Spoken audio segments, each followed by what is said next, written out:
YouTube chat, and we should be good to go. Waiting for Dopeye.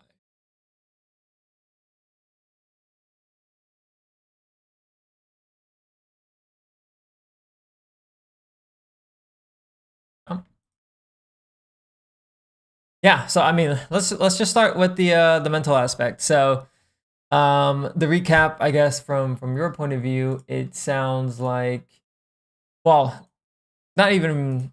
Let's start with the tracker, right? So the tracker, it's always demotivating to look at when we're down, and it's always good to look at when we're up. So, last act before we started coaching, we ended Diamond 2, 58% win rate, and we were killing it. All the win rates were good. We were vibing on Fracture, Abyss, like we were just farming people. Lotus was good as well. If looking at these three maps specifically, these three maps are actually what accounted for the majority of our win rate. Actually, all the rest of the 4 maps, our win rates were negative. So that's something to consider. Abyss is gone. We go into this act, and Fracture flipped. Abyss isn't in here, and then all the other maps are pretty much the same. So that's one way to look at it. You can always look at it in that perspective. If 3 maps are contributing to the majority of our win rates, maybe a bit of the results are skewed here. The other thing to consider that was different from before is you were trioing and duoing before, and that was going well. 5-game solo. We go to this act. We have 10-game solo. Duos aren't going as well, and the trios aren't going as well. I think for some reason these stats don't actually. Yeah, they don't quite update properly. Yeah, so something's a bit off about it, but yeah, a bit off. So the main thing that changed, not the main thing, 2 things that changed from last act to this act is map pool changes and new agent. But the new agent, I would imagine Waylay is not really impacting our gameplay too much.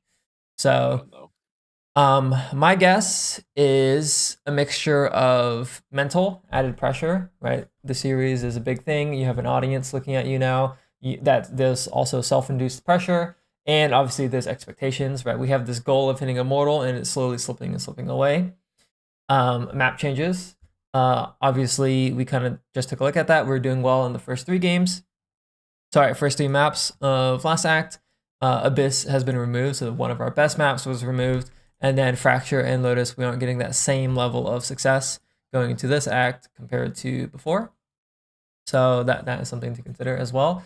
And it could just be a culmination of factors, really.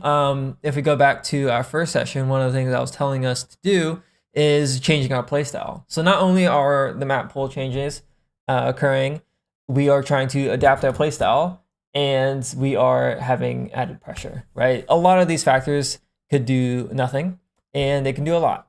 But I guess from my point of view, it's all pretty normal. I'll tell you a story with one of the clients I worked with previously, also a Recon Initiator player. This player, I believe, I forget the exact ranks and the numbers, but let's just say they started Diamond 2. In the first 2 or 3 weeks of coaching, plummeted down to like Plat 2, Plat 1. And then by the end of the act, rubber banded all the way back up, and then like hit a new, reach like Diamond 3 Ascendant 1, something like that. It's one of those things where, like, it's not common where you will rubber band down and up, but it has happened before. I think that with Recon Initiator, it's very susceptible to deranking. Like, once you hit a certain threshold in the game ranks, it's less about the team play and the agent and more about the gun duels, and finding, like, threading that needle and figuring out which playstyle to play in that game is difficult. Like, for example, if you're in Diamond and you're in a game where it's Diamond Plat, that type of game is very different from a Diamond Ascendant game. Very different. And sometimes it's very difficult to feel in the moment until you look back on it. It's like, oh, that's why that game felt so weird. I had the same difficulty as well when I was climbing back to Radiant. If I was in games with Immortal 1s to Immortal 3s compared to Immortal 3s and Radiant, it's like a night and day difference. The amount of risk I could take was different. The amount of plays I could take was different. So that's a whole challenge in itself. Where does this really take us? Like, why am I bringing all this up? Well, I think number one, we kind of just need to lower the stakes. Obviously the goal of the series is to get you to immortal. We have time to do that, right? I'm not in any rush. Hopefully you're not in any rush. The point being is like ranking up and improving is always going to be a long-term process. This is probably my mistake here in the sense that I set a ranked goal for the sake of the series, but for player development, like I don't actually care about the rank. Like the rank will come, improvement comes first. That just with musically, like the shit just is iterative, but it's not linear. Sometimes you're going to be stuck, and you won't see any improvement until fucking everything all clicks, right? So, yapping a little bit more. Typically, when you increase something, change something in your playstyle, your mental stack will go up. You're adding things into your mental stack, so you will be less likely to hit flow state because it's not all subconscious anymore. So one of the things that I push you to do is changing new positions. This is just completely new. Like the way, instead of playing A on Haven, you might be playing B on Haven. That's just a new thing. You're thinking about different positions, how to play them. They're not automatic yet. That stuff is going to now impact your comms and impact your mechanics. So you might be missing a little bit more. You might be tilting a little bit more. And it really just compounds. And then you see that negative effect. You think, oh, the playstyle isn't working. And then it can really spiral out of control really quickly. The flip side of that is if you're doing this new thing and you see results, you get a positive feedback loop, and then it can kind of override it pretty quickly. So the difficult thing with trying new things is being able to do it for long enough until it becomes subconscious to get to the point to where your mental stack is now back to baseline, and you can start actually playing new playstyle with your previous performance in terms of comms, mental willpower, and shooting capabilities. So yeah, I guess in my point of view, all within realms of expectation. In your case, it's probably a little bit new because maybe you haven't had like a setback in your Valorant career thus far. I will say that it's understandable, I guess, why you feel how you feel, and it's just I think one of those things where we just have to take a step back, zoom out a little bit more, and try to reframe the approach and the process, because ultimately Valorant is very mental. It's very mentally draining, and so on and so forth. So very mentally draining. But with that said, I guess, is there anything that you want to comment on or add to it from your point of view?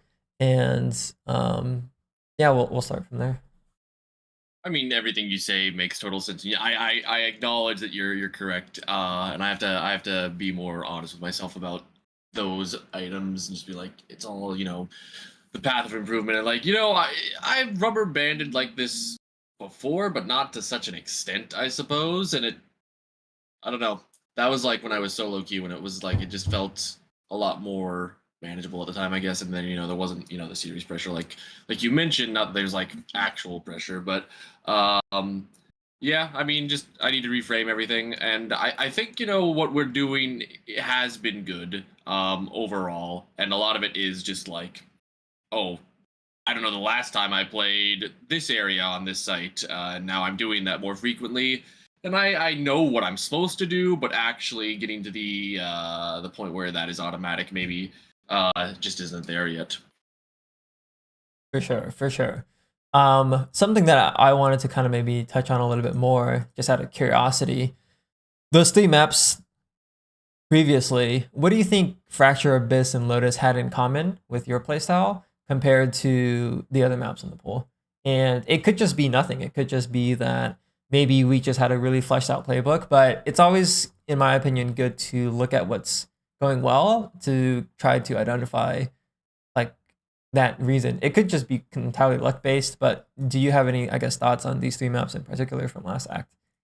Well, especially Abyss. That was one of the few maps where I felt like I would have the most impact on attack rather than on defense. Um, I found the duels on attack to be very favorable for me.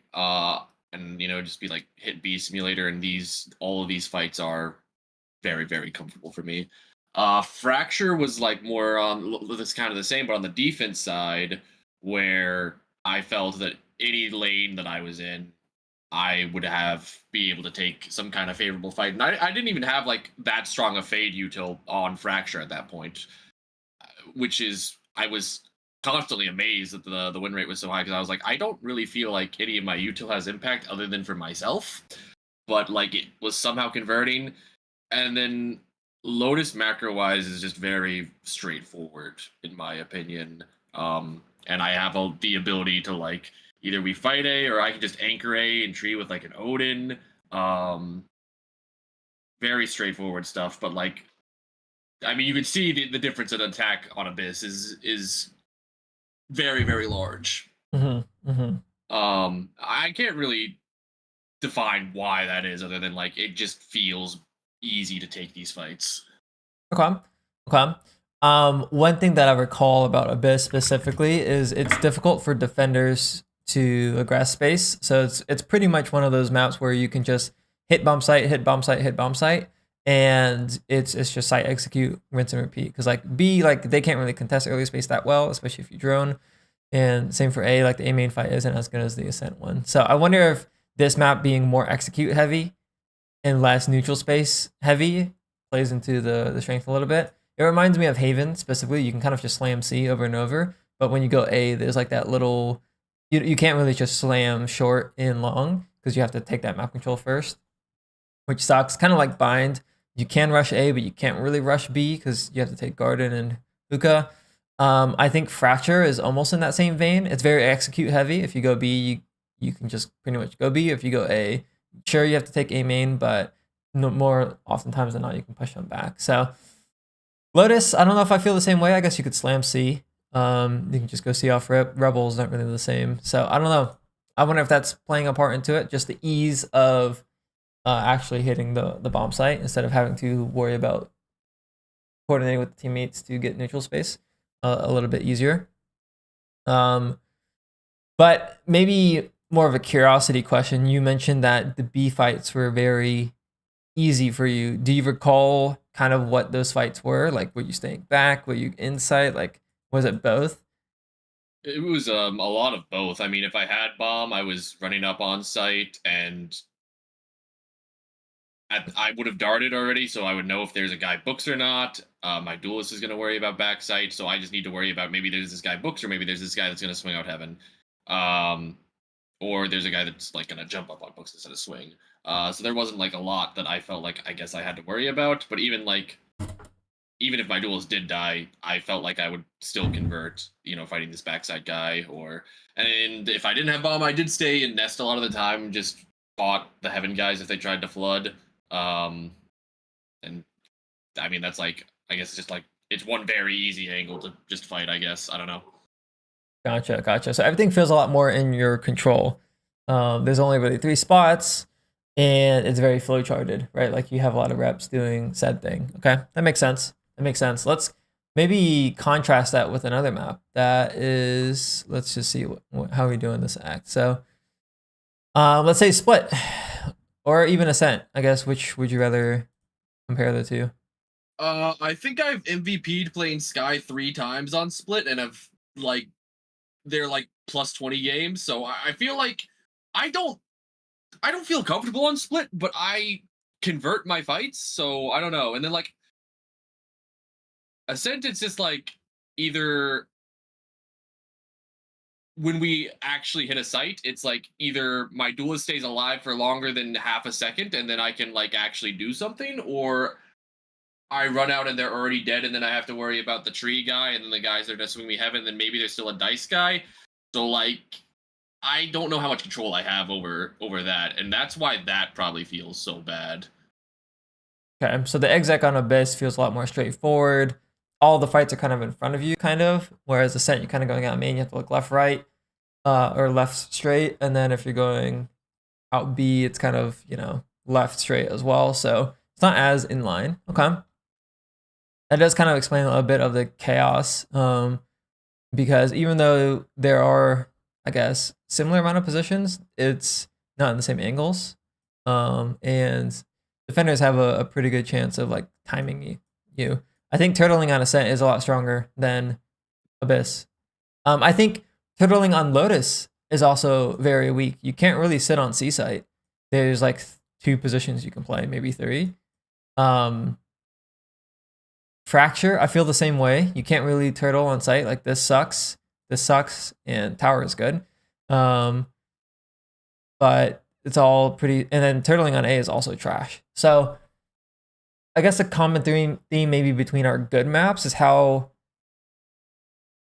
easily executable some of the sites are, and then maybe the maps we're struggling more on is the sites that we can't execute easily on. Because split is, to be fair, hard to execute on. You know, they could be here, they could be here, flood here, and then there's obviously the util on the small choke point. You're going A, like there's this. I mean, no one really plays close-ups anymore, but it's a lot harder to clear this space, and then you're playing against a flood. So based on like this quick inference, we might be struggling on the maps where the actual execute is worse, like less viable. So I don't know. Well, we'll definitely take a look into the Ascent game for sure, and like see if that theory proves to be true. That's one way you can kind of look at it. Ascent is especially weird because some acts it's my highest win rate act, and some acts it's my lowest. Mm-hmm. And I don't know what changes about it really. That's fair. I wonder when Omen was really meta. I felt like Ascent was like a very like hit site, just Omen blind early, dart site, go. And then the game kind of transitioned to a state where like Clovis picked, and that, in my opinion, made Ascent feel very different. Like I can't just rush A or rush B anymore. Like now I have to actually go mid. I don't know if you find a similar experience, but I mean, maybe, but like it was my highest win rate map, episode 9, act 3, like right before this new episode. Sure. Yeah, 13-9. Okay. There's a lot of things I guess we could take a look at. Something that I'm curious about specifically, and it kind of just goes off of, sorry, I got distracted by a bird. Goes off of first session, which is the playstyle thing. I'm always biased towards aggro, active play, looking for gunfights, cutting out downtime, that type of thing. Unfortunately, that playstyle requires really good mechanics because you'll be taking way more fights, but also like quick decision making. And I'm definitely going to be keeping an eye on that. I definitely understand that playstyle isn't for everyone. People can climb in different ways in different playstyles. I personally think that if you do the aggro active playstyle and get the gun duel fundamental up first, it allows you to increase your skill ceiling, as in you will be able to make the push to Immortal 3 into Radiant, because at the end of the day, those higher ranks require the mechanics first. So I do subscribe to that idea still. Now I wonder if some of these changes have impacted our performance because maybe our skill set in taking more gun duels and the quick decision making is just lower than the coordination with the util before. You know, there's a lot to think about there. Obviously, the other factors we talked about at the start as well is playing a part into it. But yeah, a lot of yapping. Let's take a look at the VOD. I think that there's a lot of ways you can go with Initiator. There's a lot of ways you can go with Initiator. If I started working with you when you were an Immortal player already, and you had like the gun duels down, one argument you can make is just leaning on your strength, which is calming and util usage, and really lean on that playstyle. I believe that's how Cavern plays a Sova. He will play like on B side Ascent. He would just do the lineup dart from B to A, going from lane, playing a lot more passive. Whereas if you contrast that playstyle with someone like John QT when he plays Initiator, he just plays spawn rotate and then darts for himself for the flood. And I think like if you go 2 ends of the spectrum, I'm a lot more biased towards John's playstyle compared to Cavern's. But if you're already in Immortal, you can probably rely on your teammates more and get away with the Cavern playstyle. It's hard to say. Yeah, I think I've been punished historically because I'm like, oh, my guy's got A, there's 3 guys there. And then I play A, retake 12 rounds in a row. Yeah, that That is a common trend that I found too when I played Initiator. So we'll see if we can break out of that mold a little bit if we need to. Let's take a look at the game though. Is my Epic Pen working? Can you see this yellow? Yep. Yeah, perfect. How are you, man? Okay, so looks like we are doing a little B contact. Cypher's AFK report. Start your stairs when you're ready to go. Immediately, my first thought here is notice our bias to dart for the exec rather than actually walk up with the jet here. You're going to lose tempo here, I think. So the alternative, just to kind of visualize it, we walk up with the jet. We are now here, also peeking into sight, and then we get smoked. Now you pull out dart and then just dart something. And then now, let's say you rip your dart, yawn like here, and then we go out. Revealing area. You're immediately with the jet. So I think spacing, this is one thing that could be impacting it. But the question for you is to explore this thought process a little bit more. Why do you think that you are backing up to line up the dart rather than going forward and potentially taking the duel? Probably just because I want to throw the best dart I can rather than like potentially take a dry fight, I suppose. That makes sense. And when you say the best dart you can throw, that's the assumption that this tree dart here is the best dart for the B exec. Is that right? At this moment on pistol, yeah. Okay.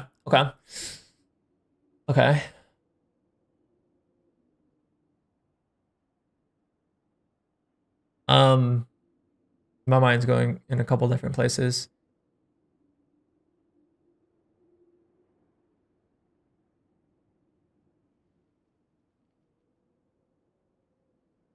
How, in your opinion, looking at it now, if you were to throw, say, this dart, and let's just rate it like a 5 out of 10, like not a great dart, just average, but our spacing now becomes like a 9 out of 10. Let's say that gives us a score of 14, just adding the two numbers, 5 out of 10 and 9 out of 10.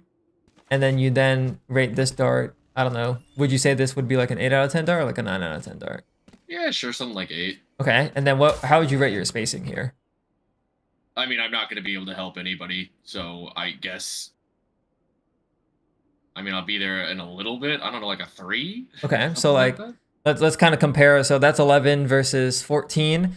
It's not that much of a difference, but the problem is these scores aren't weighted, right? So I would weight spacing, trading, and being in the gun duel in terms of scoring like a lot higher. Like it's worth 2 or 3 more times than timing on a dart or location of a dart.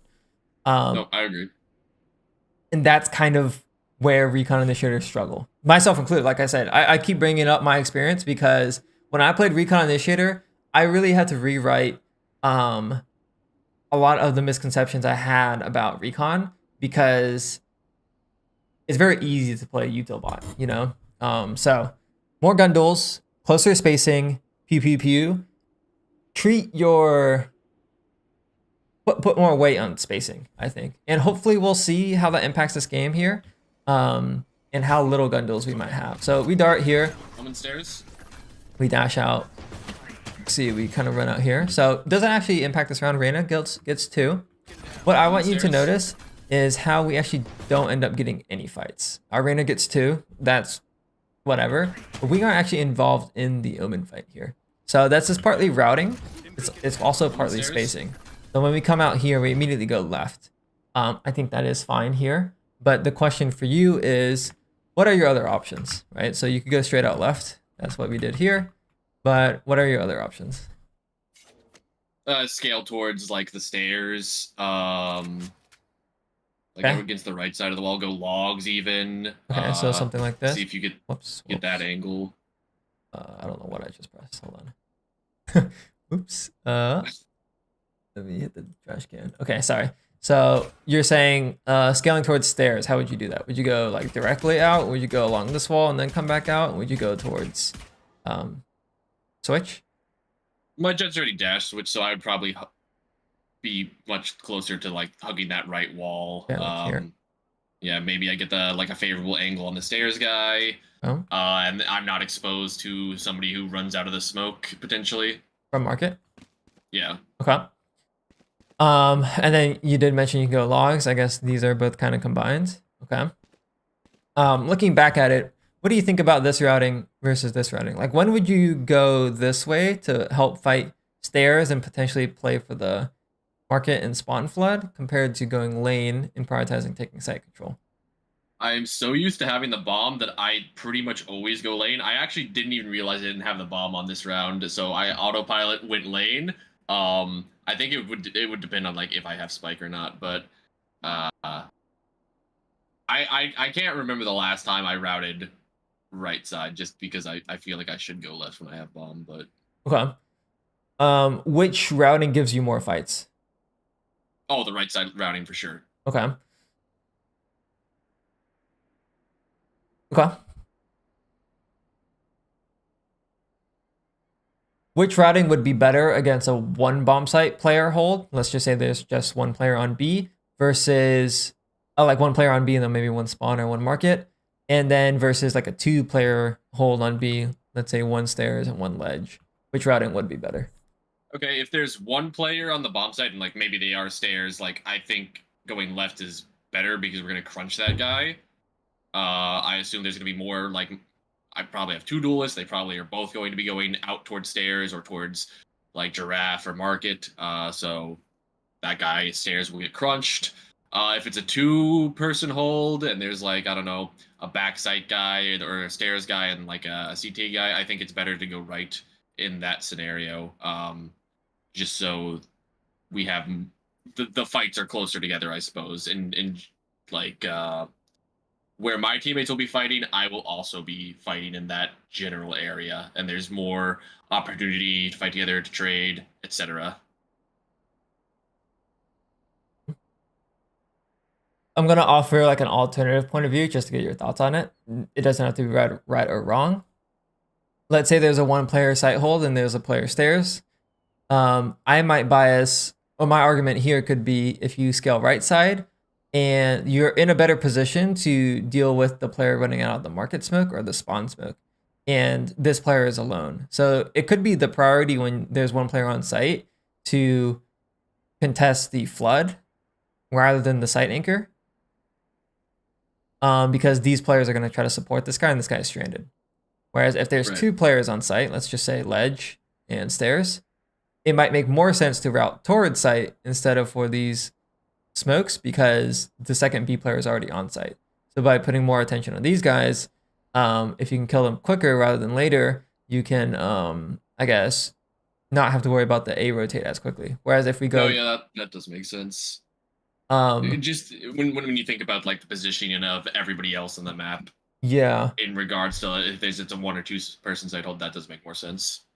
There is also an argument if you're a duelist player, if there's 2 players on the bomb site, to then go into the spawn smoke and look for a timing of the A rotator, instead of clearing out the bomb site and helping your team.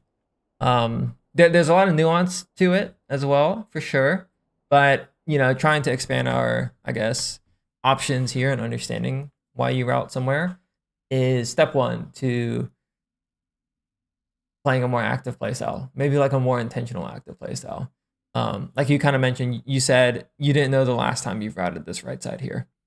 I would argue that this is probably my default routing. I rarely go site side unless I have spike, like you mentioned. So, you know, some things to consider for sure. The other thing to consider too is comp. If I look at their comp here, their site hold, if it's deadlock, I might have to take more pressure, like more time to play for taking site because his util's really good. But their comp doesn't really look like a very let me play on site type of comp. Like I'm really worried about the Sova, Jet, and Reyna flood. So my read on the execute could just be to try to counter the Reyna and the Jet. Yeah, I don't know, something to think about as well. Yeah, let's keep going. We haven't even seen the round yet. Oh yeah, these guys just got the kills. Then we're on backside position. So it's 5v2, you don't have to stress the positioning too much. My initial thought would be... okay, so my initial thought is Urena is pushed up. maybe we could position pushed up. So the question for you is, where would you play if you wanted to play pushed up because you had a player playing aggressive? Like in this exact scenario or just in general? Both are good. I think their answers are the same to me. Probably like on the other side of the CT smoke. If my jet's gonna stand stairs, I could be on the other side of this like Here. up there maybe, or I could be giraffe, Wow. or I could just double up with my Reyna. Wow. All are options. Wow. I think that's good. I'll add a couple more. So we have this. We have logs. We have close lane, so you can swing off of market. Technically, he's in market, so you could use this lane position to swing off spawn. And then you can also just maybe get closer to this box to fight with the jet. You could even just stand on top of this little staircase here to hold the spawn smoke because it's smoke and they don't have flash. We could also just sit next to our jet. So you have other options instead of just defaulting the back site. Something to consider. I think B site ascent has two different ways to play it. You either play on site, like kind of like you're doing back site, or you're playing in forward positions. To kind of expand on this a little bit more, you have player here, player here, player here. That's kind of like your triangle. Like boom, 1, 2, 3. Or you play the other way. You play like turtled, so you might have a player here, player back site, and then like a player here, I guess. Maybe here. Whatever, like we're turtled. So recognizing that as soon as the bomb is down, pretty important. Doesn't matter for this round because your Reyna kills 4, but we do have to kind of point this stuff out. So round 2, let's see. Hopefully we just win a shot. Okay, so walk me through that process here. We aren't darting, or we actually aren't that close enough to go for the trade until now. So yeah, what do you think? Maybe you start with the util. Like, why no util here? I mean, I like having dart for sight typically. I do drone this frequently, but I don't feel like there's too much of a threat at the moment. There's not like a Phoenix flash. It's just going to be a dry fight. And I feel like it probably converts more often than not against the eco. So I feel like I could save it. That's pretty much the reasoning. And later in this VOD, I start throwing the dart that lands like in the arch. Okay. What about the initial spacing? If we're not going to use util, what do you think about maybe jumping up from bike to I actually don't know what people call this, but this thing here. Yeah. Or just being a bit closer with the jet and just double swinging off rip. No, I should be closer. Okay. And yeah, and sometimes I do jump up, but I should just be closer in the first place. Okay. So late net swing. I didn't know the net made beeping noises. Yeah, that's new. When they buffed Deadlock's net and made it her signature, and now it does that. I don't know what the net is gonna do there. Good change. Okay. Okay, let's see. Very nice. She's close. Good. Okay, let's talk about routing here. She's close. So we dart. We see minimap. He's Gen. Why do we go left instead of straight or right? Just, again, not right or wrong. I'm just curious. I just want to close the door. Okay. When would you route potentially towards Gen? And when would you route potentially towards Woodbox? If ever. I think it kind of depends on what my dart sees, enemy positioning wise. Like if my jet's dashing Jin and I know there's a guy dice, I think I probably want to swing out towards right, and route that way. I mean, typically it's just that I go left to close door if I can manage it, or it's so round specific, I guess. But like, I guess it just depends. Is there a dice guy that I have to worry about or not? Okay, I think that's a good indication for it. Which routing do you think offers you the best fights? Just out of curiosity, or maybe a different way to word it is the same wording we use on B. Which routing gives you more fights? The right side routing, since it's going to if there's a dice guy, that's a much more favorable fight. I'm not gonna have to worry about like is there a guy like deeper in tree if I route towards the left and try to fight the dice guy. The angle on the heaven guy is going to be better, of course. And if the guy Jin tries to route left side and swing out that way when my jet dash is there, then there's also that fight. Okay. Agree or disagree that the routing on the right side is riskier than the left fight? Agree. Okay.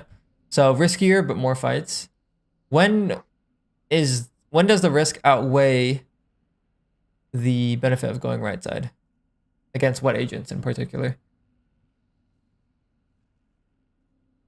I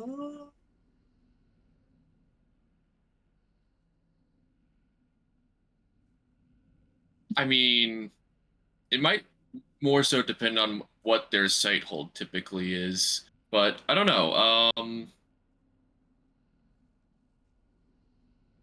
trying to think of what I could get punished for against util wise if I went right side. I mean, if Silva's playing tree and he has dart, maybe that could be bad. Or if there's just a Silva on the map in general, I guess, and nobody's ready for that dart, that could potentially be dangerous. There's not usually any sentinel util in this area, so that would be fine. Omen blind is going to go central, so that would be fine. I don't think maybe if there's flashes that are going to come out of heaven, of course, that would be it. Okay, yeah, that's what I was looking for. So specifically against pop flashes, I find routing right side to be incredibly dangerous. Like say a Phoenix runs through tree smoke, I'm fucked. Phoenix runs through heaven smoke, I'm fucked. But if it's Reyna, I feel like I have a little bit of a chance because I can shoot the blind, but it's still not the greatest. Like if Reyna's in the game, I might just have a slightly better time going left side because nearsighted, and the heaven player can't swing as wide on me. But if he like say flashes and floods out of heaven, you know, number one, it telegraphs his push, so like I can try to be somewhat ready for it. And two, like we have a shit ton of teammates here, so hopefully someone breaks it or I break it, and then he shoots the guy. So I feel very vulnerable going right side against KO Phoenix. But if they don't have those agents, I mean, going right side is pretty good. So again, just expanding our options here. I personally do go majority left side when I play this map because I like to close the door and I like to use Gen as cover from the Heaven Flood. But I do find that I get more fights and I convert more fights when I go right side. It's just obviously more risky. So. Yep. Yeah. Okay. So let's go this way. Something to note too is specifically against low buy, which this is crazy that this was paused on this frame, but specifically against low buy, maybe you don't even close the door because shit like this. We get the kill. Okay, so round 2, easy peasy. So fast start here. Okay, so walk me through this dart. Why this dart? How would you use it? And yeah, let's just start with those two.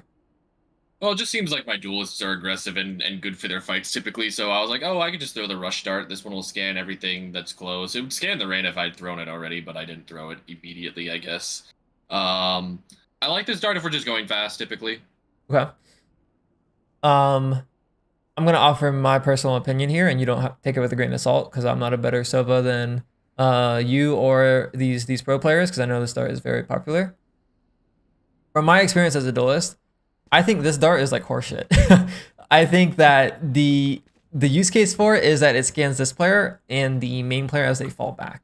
So in my opinion, I think this dart is really only used in combination if you have other util to take a main take fast. Yeah. If we have Omen to flash, yeah, that makes way more sense. But even with that use case, like let's say you're rushing A, I would personally, if I have the Omen blind early, I would just use a dart that's like for this, or maybe for this wall, because if the Omen blind is used to punish close, I think the dart should be used to scan far, instead of using dart for close and blind for close. So that makes sense. I actually don't know why pros use this dart. I would love to kind of get into the mind of it. Maybe it's used specifically for the jet to scale up on. Like I guess like if there's one playing close A and then they get scanned and they fall back into the smoke, your jet might be able to capitalize.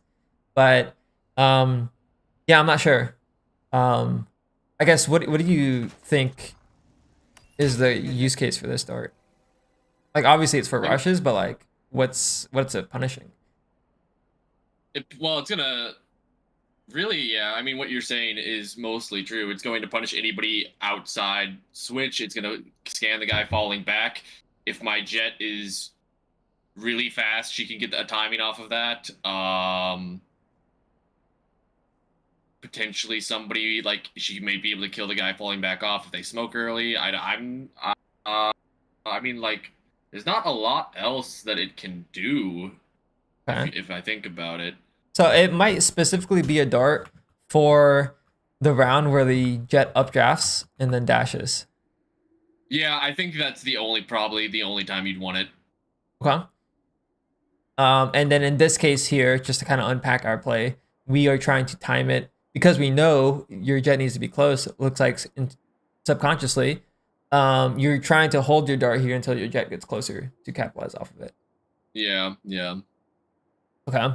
I wonder if this is one of the reasons why our Abyss is better than our Ascent, because you can just do off rip darts like this, because going back to the neutral space contestation, it's not that common. In this case, our jet didn't even make it to like through a main before we could hit the execute, so now we don't have impact. Whereas on Abyss, normally you can just run through a main or just run through B, and it's okay. So kind of just trying to tie that connection together. It could just be a false inference, but I wonder if that's the case. Scanning ahead. And then yeah, he's dead, so the site hit is kind of over at this point. So Yeah. looks like we will drone though. Yeah, okay, so that guy gets 2. This guy got spam. And the round is pretty much just duels at this point. Yeah, nice try. I'm not gonna get too hung up on the actual duel here. The pattern there is we didn't use util for neutral space. Jet died and we didn't cancel. Okay, so that's just something to consider for future. Ready. Okay. So mid dart here. Mid towards I market. do like mid dart. Woman's left side Wow. mid stuck. That guy doesn't die. Okay. That's a good dart. Couple of questions. One is, when you go mid, do you tend to have a pattern of you being top mid versus tiles? I've been both. Maybe more frequently top mid if like maybe I have a sentinel and a duelist starting towards tiles or B main. But typically like if we're not intending to like end market, I feel like I'm typically top mid. Okay. I should have asked this question for the last A main round, so we'll revisit that. Between tiles and top mid, which position do you think gives you more fights?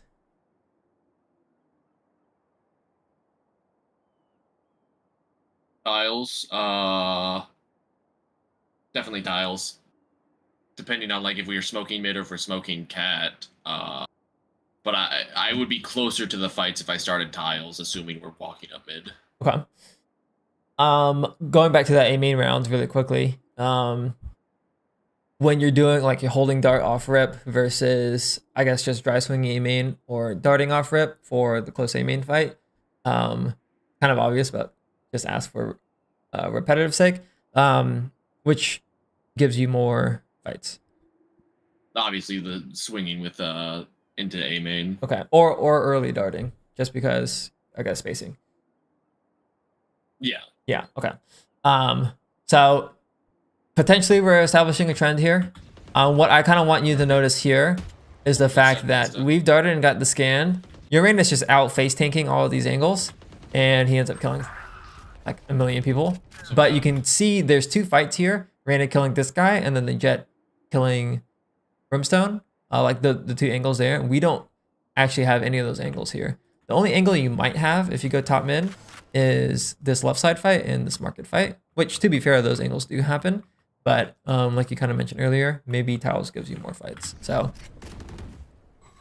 and then we got smoked off, so we lost that fight that we wanted. Okay, so let's see how this round plays out. Our jet's out. Hey, what the fuck? Okay, so we're gonna cat here. You have sight, plant, That's one. One enemy remaining. and we kind of just win. Okay.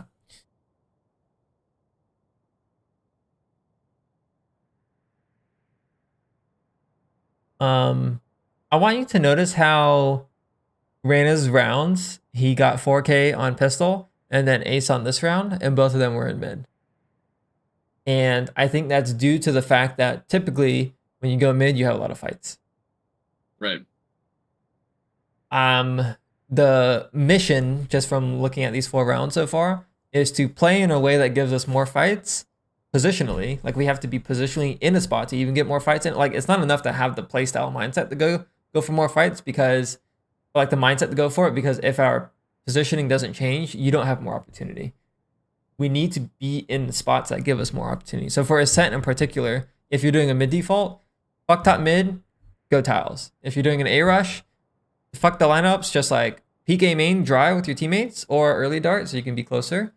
If you're going B, literally throw your dart off rip so you can scale with your teammates, or just swing out insta. So I was saying, if round starts, you want to be with your team. Round start, dart, and then shock dart with the team, break the trip, and then now you're here. You're probably right behind your jet. Yep. Or swing B main with your homie. Maybe you shock. Maybe the smoke comes up and then you dart and then you're with your homie. I think that is going to be the biggest lever in terms of actually making the transition from previous playstyle to new playstyle, is spacing. Like getting off barrier and like positionally being in different spots. And routing maybe in different spots. Like if we go B, fuck it, go this way. Or if you're going A, maybe try this way.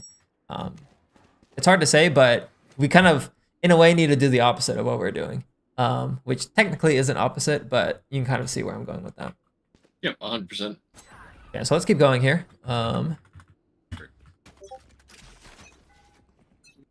Actually, I think I'll start for F. So similar thing here. He gets the fight. Maybe if we were early darting off rip, we wouldn't be able to get that fight anyways.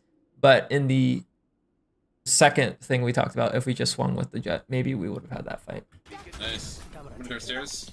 Revealing Positionally, again, we're a bit further back, so he gets this fight. Again, he's alone. Your Brimstone did do the little stimmy, but you know, maybe it's more impactful for you to just take that fight with your jet. Now, I want to be clear, by the way. Like I want to contradict myself intentionally here. I think that typically recon initiators are 3rd or 4th in the hit, and they, like really good recon initiators and coordinated, will play for better util timing and prioritizing better dart placement rather than spacing with their team. I think that is true in coordinated. I think that that is assuming a higher level of play. So defenders would be able to punish lack of good util timing. And there's going to be better setups to where if the jet swings and they get punished, so the jet has to play at a slower tempo. And also the util on the attacker side from pro play typically is going to be like util bomb, and like everything is kind of rehearsed. In ranked, it's very clearly smoke timings are going to be off, dart timing is going to be off. Your jet might not even dash out. So we're not playing in a controlled environment where you can expect the same thing for your teammates every time. But what you can control is your spacing, and that will allow you to kind of weigh more on the gunfight type of playstyle. So intentional contradiction here, but basically ranked prioritizes spacing, trading over util timing, and everything else, which I think is obvious, but harder to translate into game.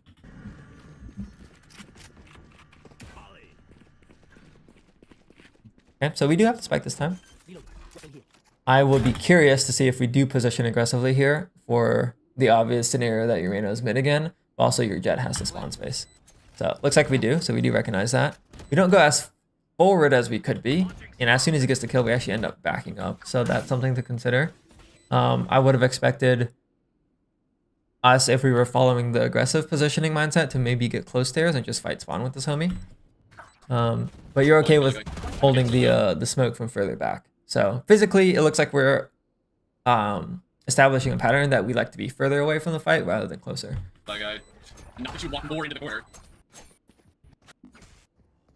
I do apologize if it is very repetitive, but that's typically how the patterns kind of come about. This is how this is how I look at VODs. I'm kind of just like looking for patterns. So this tempo is a bit better for the main reason that I think that our dart is a bit earlier and we didn't get contested on the neutral space here. So theoretically, if we just early darted and didn't grab the orb, we'd probably be right next to our jet right now, and you'd be taking the same fights. Which I'm okay with grabbing the orb, by the way. Could be dice. But yeah, look at us. We're in the fight. This is what I would say an ideal thing, like ideal spacing. As soon as our jet is dashed out, we're here with the Reyna. Obviously, we don't get smoked off, so it's really nice. But this is pretty good spacing here. And since we don't have spike, we're not forced to go out here. Blind. Oh, they actually scale off the flash well. Whoa, whoa, whoa! There's a guy in bricks. Wow. Okay. That guy's just there. Yeah. Okay, so the quick question would be, when should you scale out of main versus staying in main? I like staying in main when I'm not smoked off, obviously, so I can just make sure that we don't get flooded from heaven. But if I got smoked off here, I would have been out 100% of the time. Yeah, okay. Easy enough. I think that makes sense. Okay, so we do get the kill on Deadlock and then end up coming out of main. What was the decision making here? Somebody, like, the Brimstone needs to, like, get the bomb down and nobody's gonna have his tree if I don't come out, basically. Okay. And also just, I don't need to be in main anymore. My jet's also getting very close to Rafter at this point. Okay. And she might even jump up, so I just feel like this is better position. And I also like to reposition after a kill, so... Okay, that makes sense to me. Yep. Basically, if I were to put that in different words, we killed the Heaven Flood, so now Heaven's not as much of a threat. The next threat is Door. Whereas maybe before that, the Heaven threat is still active.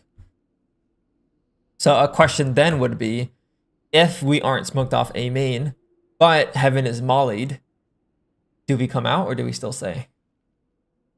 If Heaven is mollied, I'd probably come out. Okay, so it's less of a factor that we're not smoked off main, but more so the fact that Heaven threat is... Yeah, threat. Okay. Which one's coming first? Yes. Yes. Okay. Makes sense. I skipped forward a bit too far. We just ran out of bullets. I had one bullet. Yeah. Bop. Okay. All good. All good. All good. Is above the flag post or So ult dart. Okay. left to right? Elevation is right. No attack side. I'm just gonna send this towards tree in heaven.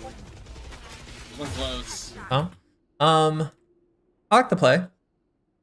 I always like insta darts and stuff like that. Yeah, I like the play. I guess. What's your thought process on why you did the play? Just out of curiosity. I had ult up, but I just wanted to use it more or less because I will get another one. So this was the first round I had it available, so I just felt like I might as well try to use it for the hit. And it's very easy for my guys, you know, scale with a Sova ult, and that's gonna scan everything on site basically. So it's just it's an available thing, and I don't feel like I need it for post ever. So Gotcha. Okay, makes sense to me. 1 minute. After the ult and the kill, I see we're immediately positioning to go towards the site. What do you think about going for a mid wrap here? Yeah, that's certainly an option. I would be completely comfortable doing that. Do you think that you do it? Is it part of your default playstyle? It's very specific to when I would do that, I think. I don't think I would do it normally. Okay, can you give me a scenario when you would do it?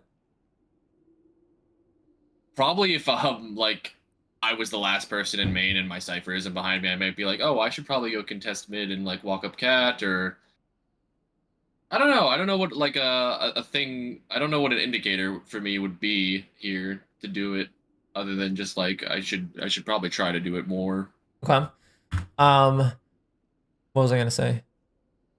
In terms of spacing, like as soon as we finish the ult, Nice. which route? Going back to that other question, which routing would give you more fights here? Oh, going mid 100% for the rotators. Okay. So maybe the pattern is our positioning after the first kill. So in this case, the first kill, we're so far away. Maybe going mid is better. And then maybe if you were, say, like right next to the Reyna here, it doesn't really make that much sense to go back to mid because it's so far. But maybe Yeah, of course. maybe it does. Who knows? But that could be one indicator. I think just pattern wise, typically from what I've seen, after Silva's used Dart plus ult, going for a mid wrap is somewhat normal because the site take is hopefully secure. Like they have the site. Yeah. So that is a fairly common pattern that I see after the ult. Silva's just One go mid. for the mid lurk. I saw Silva mid. Got any in plain sight? Yeah, thankfully, site is clear. Looks like your Cypher killed the Omen ult. But yeah, we're kind of just going back to the same routing here, holding the Brim smoke because Jet's in heaven. It's like, Yep. One tree. Country. so a question, I guess, would be when should we leave this angle? As soon as the bomb is planted, as soon as the smoke is faded. What do you think? As soon as we I get mean, spotted. I like staying here if like I'm going to get the like the fight that I'm about, like that the Sovo gives me. Like I'm happy to take that fight here. Yeah, after I got spotted and the smoke went down, I was like, I might as well just move, reposition, and go artists. But like if people were gonna flood out heaven, I like staying here to take, you know, that fight off of contact or stuff like that. Okay. The 2 rounds we've positioned here so far is when your Jet has taken heaven control. Let's Yeah. just say theoretically your Jet hasn't taken heaven control, and there's a possibility of them flooding out heaven and tree at the same time, and the door smoke fades. Is that a position that you're okay with being in this spot, even if that's a pinch possibility? I mean, I would be okay with it because the fight is still more or less isolated on the tree fight, but I would rather be somewhere else at that point. Okay. So it sounds like this wood box here is really beneficial when you have full heaven control versus if someone doesn't have it. So that might be a consideration to keep in mind. I tend to just avoid the spot if I don't have heaven control. So that's kind of why I'm asking, I guess. Yeah. And we should just win this though, off of the initial kills here. You said you go artist. This spot's broken. It's my favorite post plant spot. Scanning ahead. Yeah, right. Out of the smoke. Very strong. Nice. And we win. Go team, go. Boy, the main guy. I think I remember it. I've never seen this start before. That's the one you were talking about. Okay. Reyna mid. That's nice. Better than one I throw. Okay. So we're holding heaven. Same thing. No smoke. Jet's in heaven. So now we immediately pivot to go door. I can see the pattern now. And we're back to this spot. Okay. When does it make sense for you to also go and push heaven? Ever? Does it make sense ever? Oh yeah, there's plenty of times where I will do that. Like typically, if I'm planting bomb, I'll plant bomb. I'll route to under rafter. I might drone it. Maybe look for like a spam kill or something. Then I'll jump up on top box and like I'll chill there and wait for contact. Mm-hmm. Mm-hmm. And there are times that like I get more aggressive, but those are rarer. Okay. Okay. That's valid. Shot duck. I'll drone for you. Yeah. Here's this little droney drone. That buck was Oh wow, this guy presents the trip. Take Nice him out. kill. One heaven, one tree. We'll get into the 2v2 in a second. I just want to see the shots for now. Yeah. Okay, good kills. Are you aware of the enemy positions in this position? So you call the deadlock heaven. In the moment, as soon as you kill this guy, did you register their split? Like one tree, one heaven? yeah, I knew there was one tree, and I was like, do I have time to dart for this guy when he walks out? And then I decided probably not. Okay.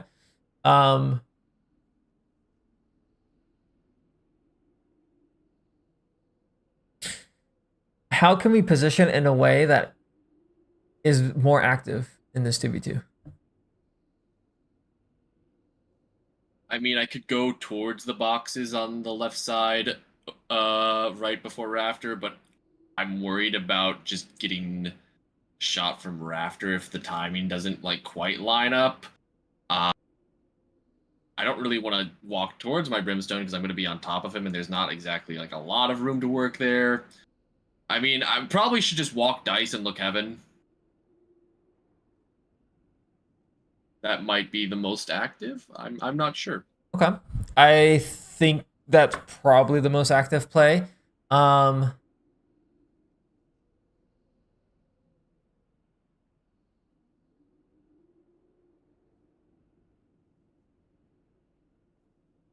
Typically, the pattern, if you know that there's two players split, is for you to hunt a fight on one of them before the Yeah. pinch happens. In this case, it's not really that streamlined because sure, you could walk out dice and take that fight into tree before heaven player comes. It does mean that you're taking a fight before your brimstone, which maybe isn't ideal. Like, let's say you take this line first. Now your brim can't trade you, and then now he's in a 1v2. So I guess what I kind of see here is if I'm able to get a heaven dart, let's say like I kind of work my way out here and I get to here. If I can dart heaven, then this might be an opportunity for me to push this guy off. And then basically if this guy swings early, I can now swing off of him. So instead of like hoping that this guy swings and I get the kill and that this guy heaven doesn't come out and kill my brimstone before this guy tree comes out. Because I think the timing worked out well enough that the Omen went first before the Deadlock went, so your Brimstone didn't end up dying to this player. But it would have sucked, for example, if this guy died before the Omen comes out and you aren't able to get this kill, and the Deadlock kills him, and then now there's this player and this player. Right, yeah. I there's definitely a dart I could throw for heaven. I'm just worried about like how much time it's gonna potentially take. Yeah, no, for sure. It's a weird spot. It's a weird spot to play. But going back to the active mindset, maybe if we were leaning on that a little bit, we would try to walk out. I am pretty sure though that anytime this Omen overswings, and as long as your Brimstone is not playing in this corner, this is like a okay way to play this 2v2 because the Omen's typically like the tree player tends to overswing and the heaven player has to jump out. So it's actually not a bad way to play the 2v2 here. It's just I feel like I convert in this exact scenario fairly often. Which is valid. More so looking for potentially other options. Yeah, yeah, of course. Can I get one, Silva? Of course. Thanks. Yep. Adar again. Yep, so we don't have any control. Oh, that's a good play by them. Nice. Yeah. This was good though. I like the early dart. Good trade. Unfortunately we died. But that was good. Good setup by them, to be honest. That's what it is. Oh, they win? No, they don't. Lucky. Oh. A lot of A. We like A. Okay, so why do we switch it to go this start before turning to the other one? Oh, they stopped playing close. Okay. Then the argument would be why not dart backside like Jen or save the dart for right side wall for dice. Yeah, I probably should be doing that. Like I mentioned in DMs, I was getting very lazy in these games because they end up being like I didn't need to do a whole lot, honestly. Yeah, it's very typical that I would dart Jen or I would do like a dice dart. But also they also haven't really been playing on site either. They've been very heavy towards mid or towards like Rafter. So, you know, I figure if there's going to be anything potentially risky, it's like maybe a guy playing close, trying to get some kind of cheesy kill, which the Reyna like has done prior. Like she hasn't always been in the archway. Yeah. Gotcha. Okay, I think that makes sense to me. Gonna come out here, blinds, and he dies. R.I.P. Okay, I did see you pull out the drone and cancel it. Do you remember why? Nobody was close enough. Okay. Picking off of And I was the. also Go ahead. I was just down to like wait and maybe re-hit, and also I'm looking at where my Reyna is, and I was like, give her a little bit of time to potentially do something. Maybe we cancel here. Okay. Do you recall the round on Haven where the jet died as well, but we committed the dart because you wanted to make pressure for your lurker? Do you think that I probably pattern should drone? Okay. Yeah. just applying that pattern here, just more out of curiosity. Okay, so he gets the kill. We're waiting for the smoke fade. Yes. Call the Reyna here. And yeah, there's that fight. So you're aware of the Reyna, which is good. I think the connection point here is just making sure we get that drone down to get more info for the actual site hit. But we're aware of the all of the factors there. Okay, a little draft dart. Love me a draft dart. Okay, teammate still dies. Lucky. Wow, that's a nice lineup from him. I mean, it's not great because everyone just breaks it anyways, but Yeah, I was kind of surprised that yeah, that was what was happening. yeah, it's fun to see. Okay, nothing too crazy this round. The rush just failed. This is kind of what I was somewhat alluding to at the start. We don't have the Omen. So this game specifically, our Jet has died a couple of times on the neutral space take. Like he died twice A main, and then this round. This just could be one of those things without having the Omen. So I typically like to slow people down and drone when we don't have the Omen, but these guys just kind of were fast always, so I didn't feel like slowing them down too much. Along that logic, maybe there's specific darts we can do when we don't have the Omen blind. So I like this one, the one that you're throwing. Do you think it would be better if you did say something that's even quicker? I don't know if this is quicker or not, by the way, but maybe, or maybe you just peek this and just yeet. And for B, I guess instead of throwing the draft dart, which does scan close, it doesn't pop as quickly. Do you think that, say maybe a dart, I don't know if this scans close, not that one, the window. I don't know if that scans close, but maybe just jump peeking and throwing this. Like, what do you think about the faster darts here when you don't have Omen compared to the potentially better but slower darts like here and here? Yeah, I mean, I get what you're saying. I think my one that lands at the arch is probably about the same speed, unless I'm like actually just jump spotting. But at that point, I'm jump spotting. Okay, so valid. Is there a point to dart? But like throwing a floor dart, like that's probably fine. But the odds that somebody that like maybe the stairs guy is just gonna break it, and then the guy that's tucked doesn't even need to do anything, right? I mean, that's assuming that like the stairs guy is even remotely ready for that dart, but I just hadn't considered doing something like that. I mean, I guess I could throw it against the wall if I'm really worried about close, but then there's like it doesn't, it's just such limited info that it feels like less, just not as valuable as the dart could be for a sight hit. At that point, like I think I'd rather just have her the sight hit. Okay.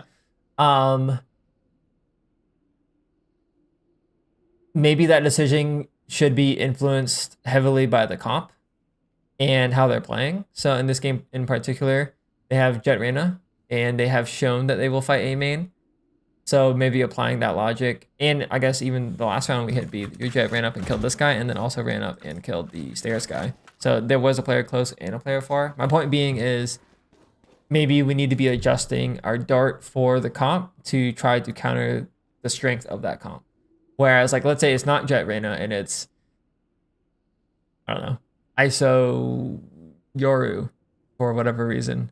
They're probably not going to be contesting A main and B main off rep as much as they are playing for the site hold with their counter util. Counter vulnerable, counter flash, Euro TP flank, or I mean fast rotate with a TP. So they're probably going to be running through the smokes or already being on site.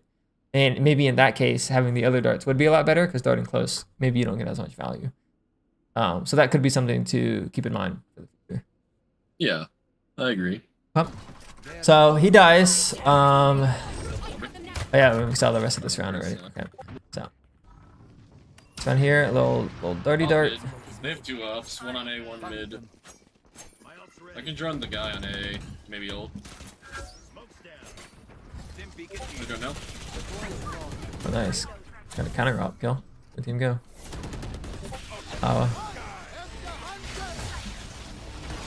Most wild brimstone ult. Yeah. All good. I'll reset here. That kind of fucking crazy. Who's one? Okay. Let's talk about it. Rotate here. Crazy. So our team is rotate through mid, and there's a trip cat. What do you think about staying mid here versus going B? Or maybe a different way to word that is, when is it better for you to go mid versus going B? I like going mid. I'd be worried about somebody that maybe pushed B main and is in this area, and I don't want my bomb to die. Typically, I would have it, so that's also part of like an autopilot thing where I'm like, okay, I gotta go to B site and get bomb down, but I don't even have it here. Yeah, no, I definitely think that someone staying mid would be very beneficial, especially because like that guy that did hit the cat chip would just be dead for free. Okay, so theoretically, if we knew B site was clear, like we tracked all of the players and we knew all their position on the minimap as we were rotating, and I don't know, 3 were spotted A, and your teammates fighting the last one spawn, then it makes a lot of sense to stay mid. But since there's an unknown factor right now, going with the brimstone makes more sense. Yeah. If I knew where everybody was and there was nobody in this area, which I don't, there isn't, I'd probably just go fridge or something, or just like at the other box in mid, something like that. Okay, so this is with the assumption that we have advantage in the round, right? Because currently we're 5v4. Let's say we're in a 3v5, same factors. We don't know whether or not there's a player in B main or on B site, but our teammates did rotate through mid. I say teammates, but I guess there would only be 2 other. But regardless, similar scenario. Do you think in the 3v5 it's better to ensure that you have B main and I guess escort your bomb to the site, or go for a play in mid? I think either one could be. One is much riskier, right? Because if you lose bomb, you're not gonna have the advantage of getting that down and being able to play for time, and entrenching yourself on site. If we just die to a guy that's pushed out somewhere. On the other hand, they know we're going B at this point. If I'm somewhere central mid, maybe I get 2, and then there's that's equalizing, right? I have tended to be more worried about getting the plant down and playing the objective, but I certainly see the value of looking for a play like that. Especially in a 3v5 that is going to convert more often, unless you have like a lot of post plant util potentially, like maybe if I have Sovolt, that's a possible win. It would be very round dependent, agent dependent, util dependent. But I totally see, like, say that it was just like me, Reyna, Cypher, maybe. I think, yes, looking for those picks in the mid round would be more higher risk, but higher value overall. Okay. Makes sense. Looks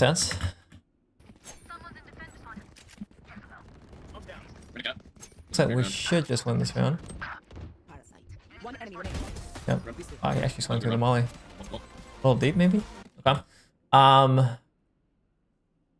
Let's talk about some of the takeaways for attack. So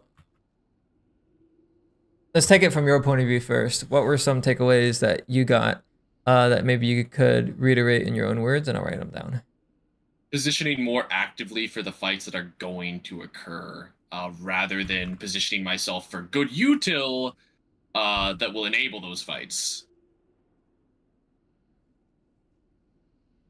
Okay. And putting it all on, my guys to win the fight. If you were to shorten this statement or idea into 2 words, how would you word that?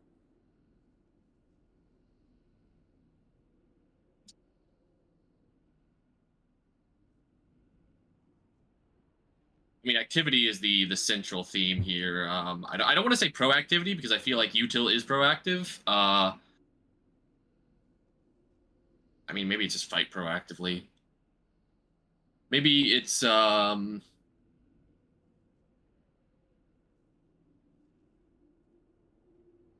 guess it could just be active positioning, but it's more so looking towards the fights. Okay. 2 words. I'll give you 1 word that I think would work well here. So I think to me the common thread for this is spacing. Oh yeah. Okay, so what would you, I guess, does that help with the phrasing? I guess what would you I mean, attach to spacing? Spacing. I mean, it would just be better spacing overall, right? But maybe Okay. that's not the direction to put it. But like I know that the spacing should be what we were talking about earlier. I acknowledge that like there is better spacing opportunities. So just putting it simply as that, I understand what that means. Okay. I guess the phrasing I would use here to try to encapsulate this is like aggressive spacing or Sure. something along those lines. So we'll just put like aggressive spacing here. I think this is a good exercise that I picked up from Cal Newport. This is how he names his books. He will try to summarize the book into 2 words so that he can use it for his title. Like slow Right, productivity, deep work. Deep work, by the way, was fucking fire. Just the phrasing on that. But I think aggressive spacing can be used here. There probably is a better phrasing out there, but we won't hang up on it too much. Any other takeaways that you got from the attack half? Active contestment of neutral space. Okay, can you clarify that for me? Or elaborate, I guess, expand? I should, in general, I mean, like, comps aside, but like in general, I should more actively contest util space, probably with gun. Okay. In general, should actively contest neutral space more, probably with gun. Okay. This is like a specific map dynamic. For sure.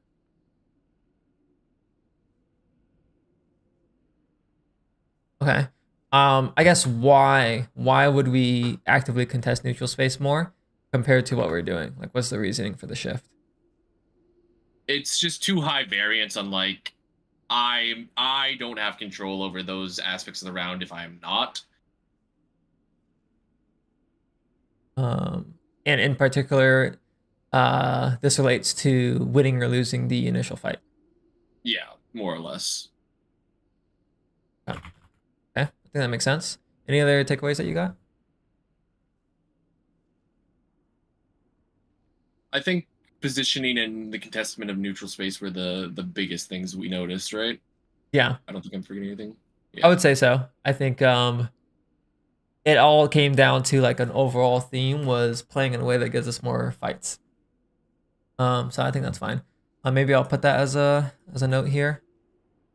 Overall theme for attack was to try to adjust our play / positioning to get more fights.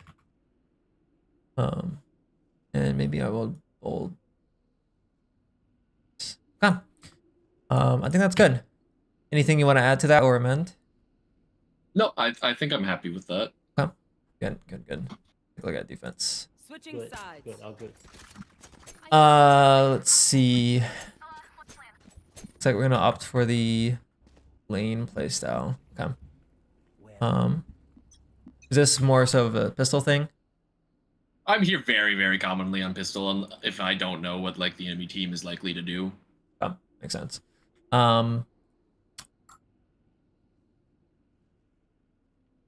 Going back to last week here. Theme for this week is to go to the extreme, so fast rotate. Most rounds / every round of defense could be map specific, such as Haven Ascent, Split, Pearl !, Lotus. Could be attempting to fight space on maps like Icebox Fracture. So based on this note here, we could be biasing towards fast rotate on spawn. Like somewhere like in these 3 spots, somewhat. Yeah, and I tried this across a few different games, and that felt also very, very like high variance on like how strong our B hold was gonna be. And then I found that like we got lurked on more this way somehow. Like we would just like they just walk up B and people would not be ready for it. It was very strange. I think it was probably just like a negative feedback loop of like this weird things are happening when I'm not here. Right. So I because like I really like being able to like play towards market or play towards spawn and being the fast rotator, and then like I'm there for the flood B like with dart and everything. And I think there are a few rounds where I do that in this game where it felt more appropriate. But when I was doing the extremity thing, it felt very awkward sometimes. Okay, no, I'm that's thinking of a game like where I was playing like a lot of mid, I was playing a lot of A, I played a lot of tree, and like the wind blew when I saw one guy A, and my B players fell asleep, and somehow two guys walked up B against my cipher and killed two people, and I was like, what? So yeah, it was just weird. gotcha. So there's how do I want to word this? There's this quote, like there's no solutions, only trade-offs. So the trade-off here that we're making by playing fast rotate is the fact that our B main hold is worse. Our info gathering on B main is worse. And the trade-off that we're gaining for it is the fast rotate, the floods are going to be better. We are potentially going to be a part of the A hold rather than having to play A retake every single round. So the question that you have to ask yourself then is what types of games should I be playing fast rotate? And what types of games should I be playing to contest B main / get that info? Maybe it could be what type of comps should I be playing that fast rotate playstyle versus. It could also be what types of team comps on my end should I be playing fast rotate versus playing on site. There's a lot of questions to ask there, but let's maybe just tackle them one by one. So, do you that game you were mentioning where it felt very strange? Do you recall what the comps were, or maybe, yeah, I guess what the comps were. Let's start with that. Okay, I remember that my comp was Yoru, Astra, Cypher, Sova, of course, and I think I had a Jet. Okay. The enemy comp was. We might be able to find a tracker as well. Yeah, I'm gonna find it real quick because I know where it was. I'm in the wrong act. I was like, let me just put that here. Oh, I had a Raze, not a Jet. I had a Raze, and enemy comp was Phoenix, Sky, Clove, Jet, and I can't see the thing because my bar is over it. It's Chamber. Okay, so I'm still looking for the match. What day? That was the 16th, the first game of the day, 12-14. Gotcha. Okay, so yeah, we have. Okay, and their comp. Okay, so judging by their comp, they don't have the Omen or they do have double flash, but okay. So what I kind of see from this comp is we already have double duelist, which means we have the fast rotate, especially with the Euro TP. So maybe us being part of the fast rotate wasn't necessary. Maybe in games where you have double initiator, you can be more of that fast rotate because you have someone else to also get info for you. The argument that I would make here to play fast rotate though is you do have two anchor players, right? Cypher and Astra tend to play a hard anchor. So that might counter that point a little bit. But those are some things I'm considering for sure on when to play fast rotate versus extremity. What do you think? No, yeah, I agree.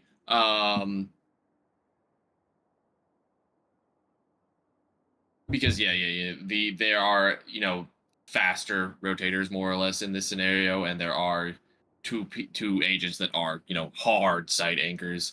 I was playing a lot of tree this game and a lot of like these mid areas, but yeah, what you were saying I agree with. Okay. We definitely don't have to read too much into it, but I think it's always good to kind of get the preparation in the pregame. Okay, so we do the early shock, I guess, off of noise. Yep, so shock off the noise. Nice. This is my favorite way to play for the B hold here. This ledge angle is just really good. Yeah. Quick question: when should we dart, if ever? I would have definitely darted after this if the deadlock wasn't like walking out, and I assumed my brimstone could see her. Okay. So I Makes sense. Yeah, that makes sense. No need to really fall off here, right? Yeah, 58 on Omen, 30 on Gonna Do. That's fine. Double hold smoke. Good team go. I've never seen this start before. Scanning ahead. B push dart. Lovely. Could take orb. I should take orb. Yeah, get orb here, sure.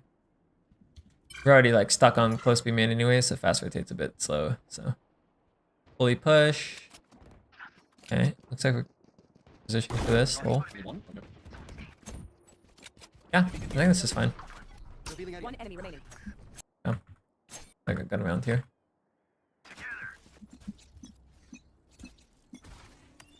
It does. Two down fails. Okay, so 2 players spotted mid. We don't hear anything B. Your Cypher did end up leaving B.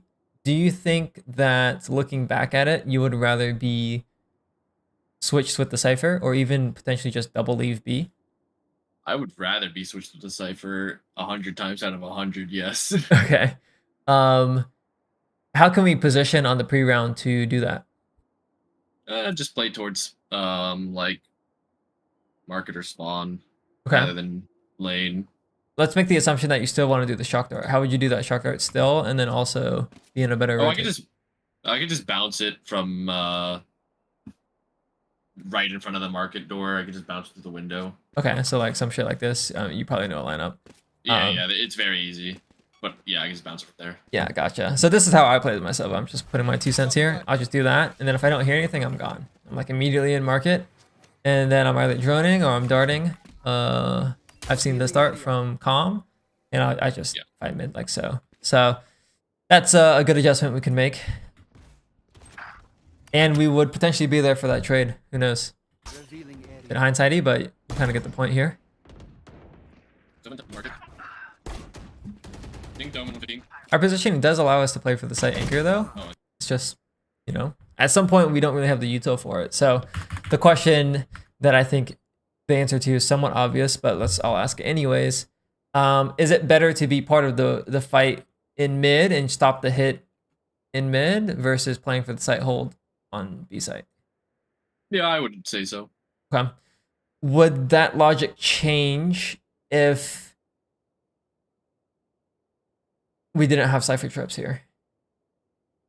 If we didn't have Cypher chips here, I would be a little bit more worried about it, but I mean, against like a 5-man flood, I wouldn't be able to. I could get one maybe. I mean, it depends on like what they let me do. Like if I can dart and they don't break, like maybe I can get multiple through the through spamming through like, you know, the switch wall. But you know, I think it's probably higher conversion rate if I'm just with everybody. Okay. And we play for the retake, of course. Yeah. So that wording you use with everybody, I'm just gonna put with teammate.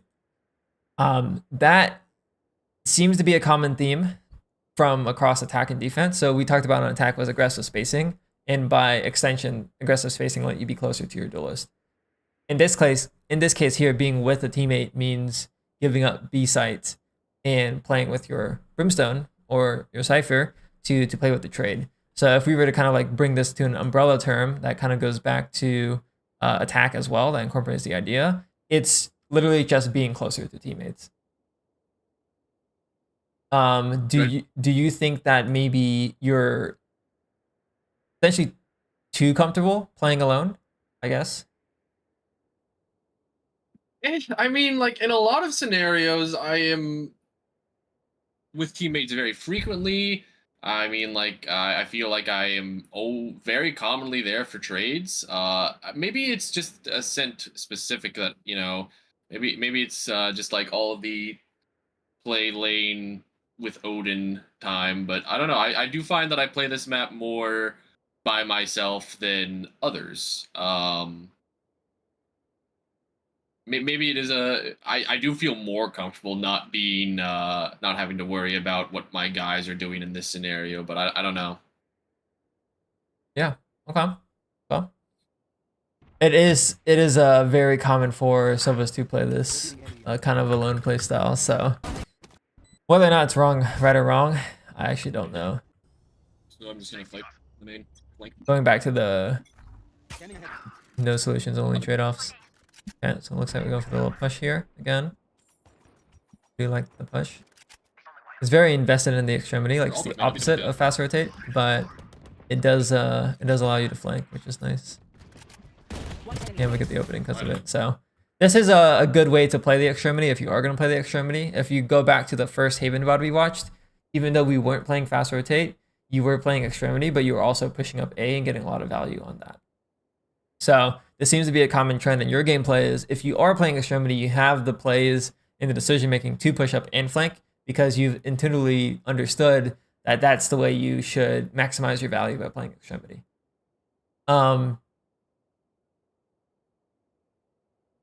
Which is also probably why you felt the pain on when you were playing fast rotate and your teammates were getting lurked up on because they weren't actually contesting that lurk.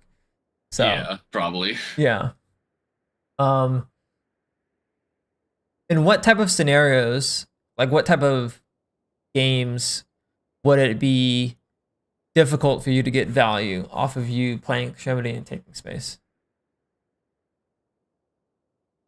They're very slow. If the enemy team is very slow and defaulty, typically, you know, this is more risky if anything else. So, you know, there's a potential to get less value there. Alternatively, if the enemy team is very fast and our hold isn't very good, then, you know, that is also like, I just won't be there in time, right? Right. Okay, I think that last one is the main one for me. I like to play in the playstyle that counters the simple play, which is the rush. So Lane. Arguably on that logic, the slower they play, the better your current play is. Even though it's riskier, you are at least contesting that. So Right. I don't play this angle, I got owned. yeah, it's a tough angle here. I don't mind the play though. I guess it sucks. This guy overswings.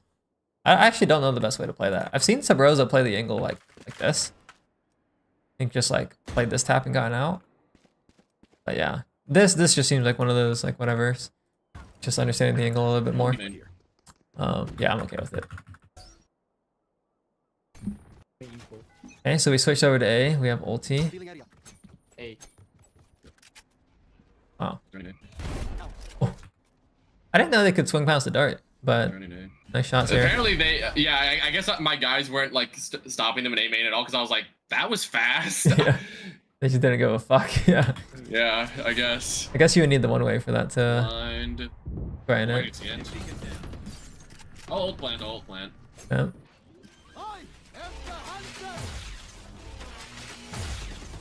Wow, we hit the omen. Tag Omen and Sova 80. Lovely. Could be around a win. That's not the right dirt. What is your brim doing, bro? Yo, walk up, man. I don't know. Nice. Okay. Yeah, I mean, nice shot on the A run. I like the switch up to go A for sure. And it looks like we're contesting neutral space here. Okay. Quick rotate, they go B. So we aren't actually playing that spawn rotate yet. Like we have picked either B main or A, like on the sites. We haven't played the spawn yet. Good art save. Okay. This is a nice start. Wow, it doesn't scan giraffe. It doesn't scan giraffe, but I was surprised that there could be a guy there in the first place. I was like, oh, we gave up sight that hard. I see. Okay. Yeah, I mean, that's just, it is what it is. I like the idea. Looks like we're back onto B. So definitely can see our playstyle is leaning more on the extremity of this game. Yeah, especially because my Cypher moved. Yeah. Okay, so we don't over-rotate off the kill. The alternative here is, say this guy dies. Instead of rotating and then kind of coming back, do you think maybe pushing would be better? Kind of like what we were doing earlier? Yeah, that's probably better. I don't remember who killed my Reyna, but it... Reyna. These guys haven't shown that they lurk, so I probably could definitely be taking space. I don't even know what the fuck's happening here. 40 seconds? Okay. Wow, they still commit A? That's insane. Yeah, that kind of goes on the thought process. Maybe the one brain cell rotate would be better. Yeah, I guess.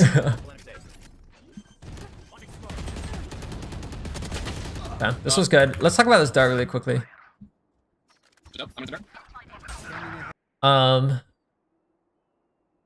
When is it better for you to dart for your teammates here versus saving it for your own flood?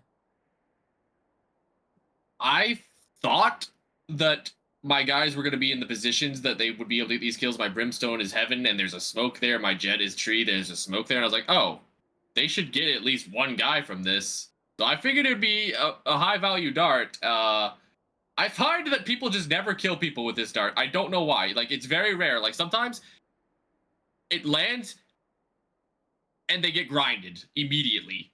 4 people die instantaneously. Other times, I don't know, they just don't shoot at them. I'm not sure what happens, honestly. Okay. Like, it's like, I feel like the guy rafters in the smoke should get something from it every time, but it just doesn't occur as often as I think it should. Okay. By that logic, do you think that you could take this 2 ways? We could either optimize the dart a little bit better by like preparing people to use it, or going the other end of the extreme and just using it for ourselves only and then saving it for your own flood, which I feel like I should just save it for my own flood, because I've told people how this, like, where it goes, what it's gonna do frequently, and then like it doesn't get any value. So yeah, I just throw it at the turret. But yeah. Gotcha. I forget who I stole this from, but yeah, you're saying this one here. That turret, or I go into the corner and I throw it to the second turret. That's yeah, that one. I throw that one very frequently. Yeah. Well, makes sense to me. I personally would suggest the value for own util, as you can kind of tell. That's my tendency. Yeah. The crazy roll. And then we get the kill and get traded. Yeah, that's what it was. Okay. And we're prioritizing the timing here over the drone because of the scan. Is that right? Yeah. Yeah. Okay. Plus, this omen smoke is terrible. And I'm like, oh, I can just go out. Yeah, I think that makes sense to me. This is the clutch. Unlucky. Yeah, let's see. Oh, a B rush. Finally get a I round. don't even have to fucking leave anywhere. I can just stay there. Okay. W dart. Whoa, that's not a kill. That's what I said. What? 110 solo. Nice. Yeah. We do look very comfortable playing the side anchor. This is also what commonly happens. All your rotators die. They all died, and then these guys just left. Yep. That is a somewhat common thing that happens.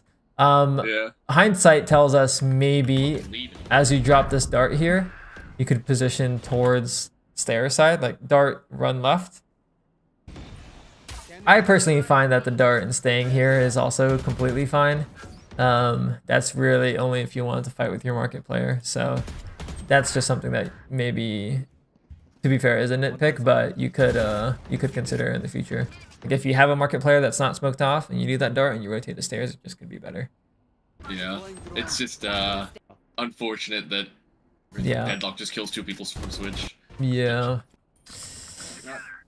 I guess that's a point to going back to what we talked about on attack. Like maybe routing towards to fight the flood rather than the site anchor, because like that is that scenario where we were alone on site and we had a market player, and if we routed towards to fight the rotators on attack, that could be a similar scenario there. It's more important to kill the flood players than it is the site player in that scenario. Yeah, 100%. Killing more people when I reveal them. Yeah.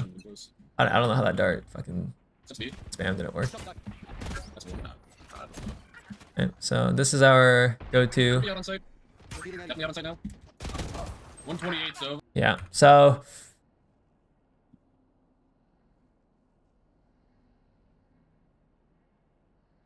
we need variety on our behold, I think.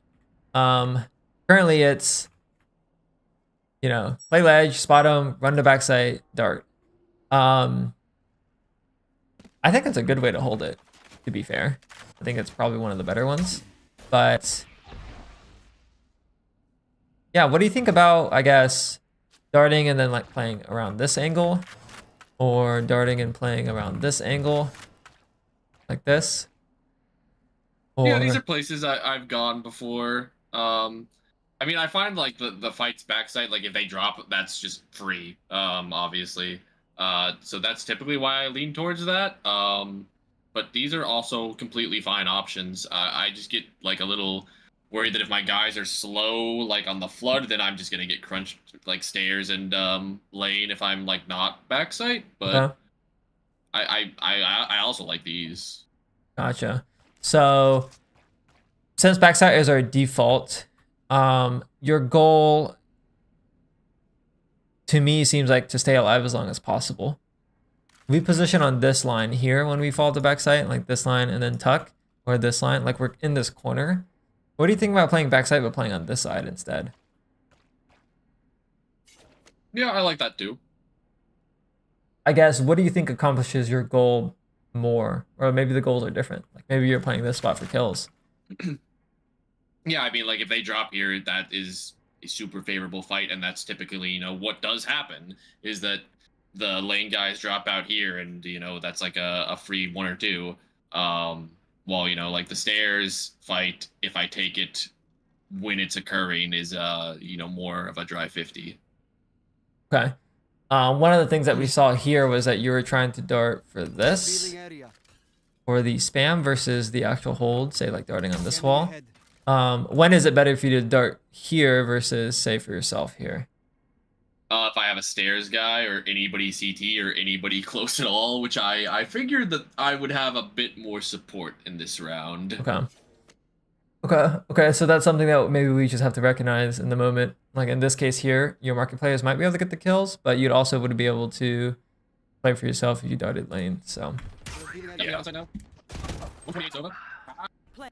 oh, they actually won the clutch. Or yeah, wow. He should have died for that dash. One enemy remaining. Nice. Nice. Okay. Any like takeaways from you for defense? And just using util for myself more, especially, you know, in defense, it makes a lot more sense. I think that was probably the biggest thing we highlighted in this. Variety is also a thing that, you know, we've been talking about, which, you know, I find that in other VODs on this map, I have been doing this more. I just haven't gotten it down to maybe a science yet where it feels as impactful. I don't know. I played a Teo game where I was very, you know, I was much more fast rotating. I played a lot more A, and like it did very well on defense. And then there were, you know, attack problems that I felt like weren't as I wasn't getting nearly as much value. So I don't know. I still would like to move in this variety direction, of course, because I mean we talked about in your lectures, like, you know, like that 80-20 rule where, you know, you should be fast rotate more often, and I agree with that. And that is my playstyle on a lot of maps that aren't, you know, Ascent Haven. So, you know, I think I should lean more towards that. All right. Yeah. I'd be curious to see what a VOD looks like when we're doing the fast rotate, because between these the 4 VODs that we've looked at here, I haven't seen it yet. That's true, yeah. And also the other Haven VOD I looked at as well. So I haven't actually seen the fast rotate yet. So it could be something for us to look at next week. 100%. I will make sure that that is the case. Okay. Anything else that you want to maybe add to this, or?